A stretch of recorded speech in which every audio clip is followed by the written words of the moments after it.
Hey church, you may have noticed that our city has been reopening recently, little by little by little. Maybe you've wondered to yourself, when can we go back to Connect Church? Well, I hope that you've been asking that. It's a good question. So I want to give you a quick roadmap for how we see the church getting back together over the next few weeks and months. We've been thinking and praying and meeting behind the scenes for a few weeks, and we feel our best approach is a phased approach. And so for us to see this, we see it happening in three distinct phases. Phase one, we're inviting you to invite families over to your house, maybe neighbors, friends, people in your Connect group, people that you've been ministering to already personally that you may feel comfortable in your home to start out with, or perhaps inviting people from church that you may know that are not already in a Connect group and maybe begin just to build a temporary one. Invite them together with you to watch our live stream on Sunday mornings, gathering the church together in homes. It's a beautiful picture of little churches popping up all over town. That is, if you feel comfortable doing this, that would be great. Not everybody feels comfortable doing that right now, and so for now that's okay. But if you do, we want you to start inviting people over and recapture that sense of community that the church, our church, is really all about. We just want to provide more than just content. We want to provide connections for people too. So help us do that if you can. There's no secret to it. You just invite people in. If you do need help processing that, or you have questions, or you'd like to be invited by someone, or you don't want to do it at your house, reach out to us and let me know. If that next step isn't obvious to you about which group you would go to, let us know. We want to get you connected in the one that fits right for you, and we'll get the ball rolling for you and the others that'll be commenting to us. As we begin to get reestablished and the local guidelines become maneuverable for us, we're going to begin looking at phase two, which is having church on site for those who are not already meeting in homes. Specifically, our more seasoned folks who may be just a little more vulnerable, and we're looking to open up the sanctuary for them on Sunday mornings for our 60-plus crowd to worship together while others are still meeting in homes awaiting full launch. Now, you can always meet wherever you want. If you choose to continue meeting privately in your own home, we certainly understand that. No one is telling you where you have to go.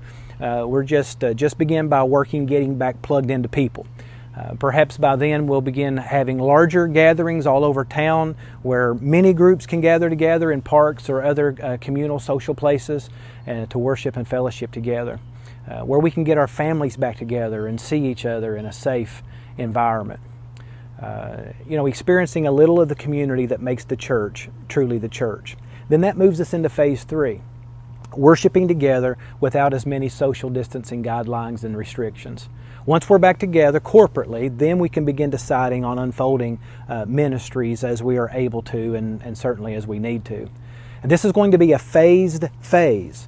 So there's a lot to learn, there's lots of processes to go through before we get there, and of course all of this is tentative and subject to new information and guidelines and advice from our local, state, and federal officials. So please continue to exercise patience and grace. Now, you've probably already heard that there are other churches around the city that are already meeting at some measured capacity, and I think that is great, and we pray for those churches that are doing that.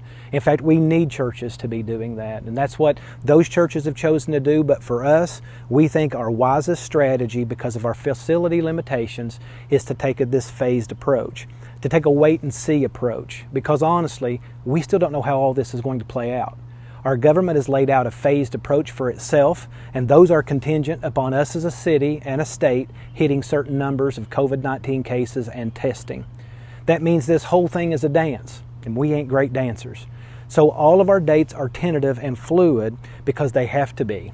And that's how it looks to us if things play out the way we see them playing out. So think about it. I want you just to picture these days alongside with our Bibles. It's more of a, not reopening, the church hasn't been closed. And I'm not talking about the church building. Much ministry has gone on the last 2 months. But I'm talking about something greater than a reopening, a relaunching in homes. It gives us the opportunity that meeting at a specific building doesn't. So please, let's make good use of it. Invite people to worship and watch and discuss with you.